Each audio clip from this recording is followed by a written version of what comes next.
Hello, and welcome to Team 2220's Safety Cabinet Tour. So starting with the cabinet, this right handle spins to the right, and this left handle is locked in place.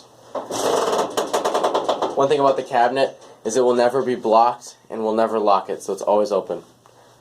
Starting on the top shelf, we have respirators. These are the two different kinds that we have. You can see the lines at the top. That's what fits over your nose. And when you're putting it on, make sure it forms to your face correctly. You push this piece down to form it. And these are used for when you're sanding, if you ever can get fine dust into your lungs, if you're painting, spray gluing, or if you're welding. One thing about respirators is they're one-time use. So don't put them back for somebody else unless you want to keep them for yourself. Next we have earplugs and earmuffs. So the earplugs come in little packages like these. And these are what the actual earplugs look like. In extreme circumstances, you can use both. You can put on the earplugs and wear the earmuffs. These are used for if you're using the angle grinder or the steel saw. And remembering when you're wearing these, your hearing is reduced. So make sure you have really good visual awareness, because if someone's warning you about something, you can't necessarily always hear them. So make sure you know what's going on around you. And again, the earplugs is a one-time use, just like the respirators.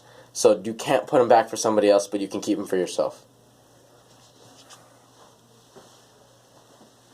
And then we have the splash goggles. They come in packages like these, and they look like this. These are used for battery spills, if you're using aerosol glue, or just to prevent liquid from entering your eye.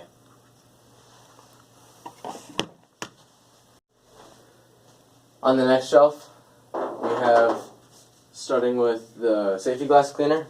They come in little packages like these. So when you want to use them, you tear open one of these packages and apply it to your safety glasses if they're ever smudged or dirty. They're better than using paper towels, because paper towels have fibers in them that actually can scratch your safety glasses.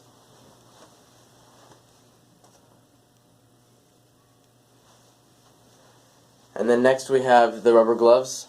These are used for if you're ever applying glue or grease, or for a medical emergency. So a quick tutorial on how to take the gloves off. As you can see, I have grease on my gloves and I don't want you to get them on my hand. So what you do is you open up your palm, take your other hand, pinch in the middle of your palm, and you take that and you pull down.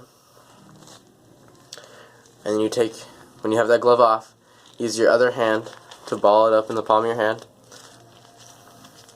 You take your other free hand and you grab underneath here and you roll down, thus creating a seal where I can actually hold the glove now without getting any of that grease on my hand.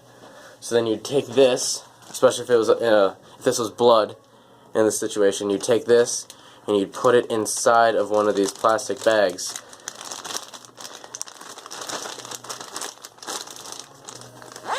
And now you're ready to throw it away. Next on the shelf, we have hair binders. If you have long hair and need to tie back, that's what these are for. Use them if you're ever milling or using the lathe. Also if you're using power tools. So again, if you have long hair and it's dangling into the machine, make sure you tie your hair back. And then we have Ziploc bags. We have two different kinds. These ones are for wrapping up disposable gloves, and these ones are for protecting your safety glasses from being scratched. And we also have a backup first aid kit. So these will always be in the metal or wood shop. This is just our backup in the cabinet. Make sure when restock it's empty or low. And if it is low or empty, make sure you contact me or a mentor, and we'll help you refill it.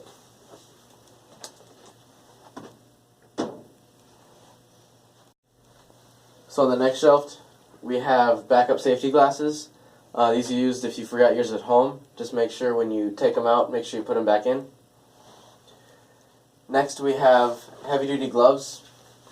So these are used for if you are dealing with sheet metal, or if you're lifting the robot or moving raw metal or wood.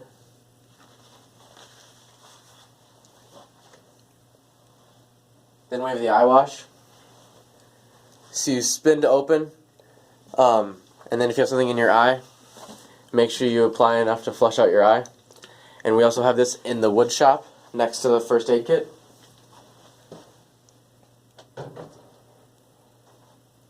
And we have a backup fire extinguisher. These are in both the shops. And make sure it is in the green zone. So as you can see, the yellow bar is inside of the green zone. And just as an example,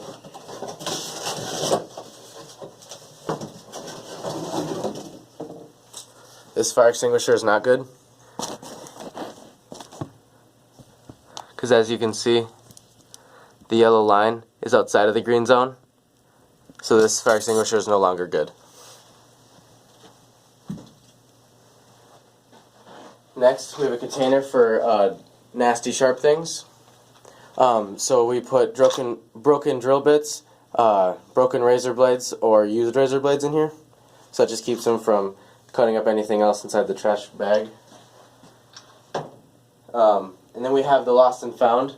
So if you lost your safety glasses and we saw them in the shop, we'll put them in here. So make sure you check this bin if you've ever lost your safety glasses. So at the bottom shelf, we have this big tote, and we actually have another one up here. These are just backup safety supplies for our first aid kits. And then we also have a box here for backup battery spill kits and first aid kits. Down here we have a backup battery spill kit. We have one next to the battery cart.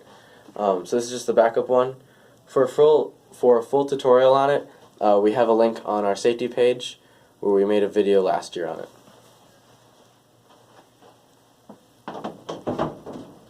And then up on the top here, we have hard hats. These are used for when we're setting up the pits, or if there's ever a possibility of something falling on you.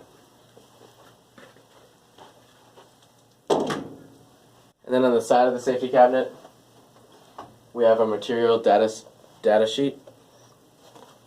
And opening it up, we have how to understand the MSDS. And then on the back, we have possible chemicals team members could come in contact with, and how to deal with the specific chemical. Also on the side of the safety cabinet, we have backup safety manuals. And I know all the team members have been trained on it, but if you have any specific questions on safety, you can always reference this.